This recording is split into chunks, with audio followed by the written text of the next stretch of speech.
All right, well, many media outlets calling the election, it's not certified technically, but tensions remain high. A new study shows 44% of people say it's not okay to discuss politics in the workplace, but many people do.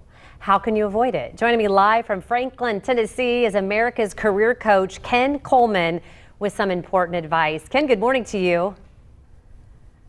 Good morning. Thanks for having me. Absolutely. I know that for us, for example, we have to talk about politics because it's literally our job to talk about it. But not everybody has to do it. And I know that's important for you to let people know. Where do you start, though, with trying to kind of help everybody get along? Well, the first thing is to turn down the noise. I would limit the appetite right now. Neuroscience has shown us overwhelmingly through several studies that what we focus on, what we think about, is what we act on. And so if you're focusing on divisiveness, uncertainty, imagine how that's going to filter the rest of your world, and it can really change the way you act. So, turn it off and focus on other positive things in your life, and you'll see that you'll be okay. I think it's interesting that we know that that is the easiest thing to do, but it's the hardest thing for some, right? I mean, if you literally just don't look at stuff or engage in things, you don't even know that it's necessarily happened. Why is it so hard for us to do that? Well, because I think we put too much power in Washington, D.C. over our lives.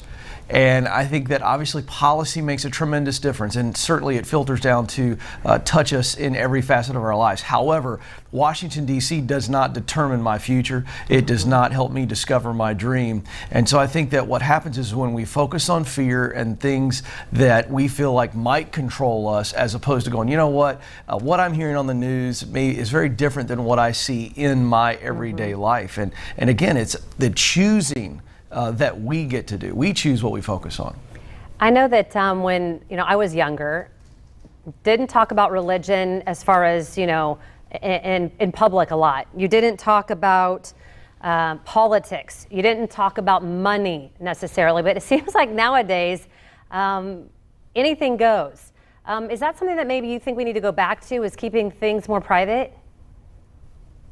I do think that's a very good idea because these conversations are personal. When you talk politics, everybody that's engaged in that conversation has a personal opinion, so therefore it is personal. And I really recommend that in these days, because of social media, 24/7 news, that you take those political conversations to personal conversations privately, maybe with those that you agree with. I've never seen a personal debate change anyone's mind. So birds of a feather flock together, probably a good idea when talking politics. We only have about 30 seconds left, and I know we obviously get talking points ahead of time. So I want to let you end on one where you tell people to focus on being productive. Yes, do your job. Listen, because of social media, because everybody's got an opinion, politics are going to enter the workplace. There's just no way of getting around that. Put your head down. If you don't want to engage in your work, because here's what I know. If you are productive and you are the best that you can be in your work, Washington, D.C. has nothing to do with you advancing in your career. So do your job. Let everything else fall where it falls. Ken Coleman. All right, we sure do appreciate it. We'll see you soon. Have a great day. Yes, ma'am. We'll be right back.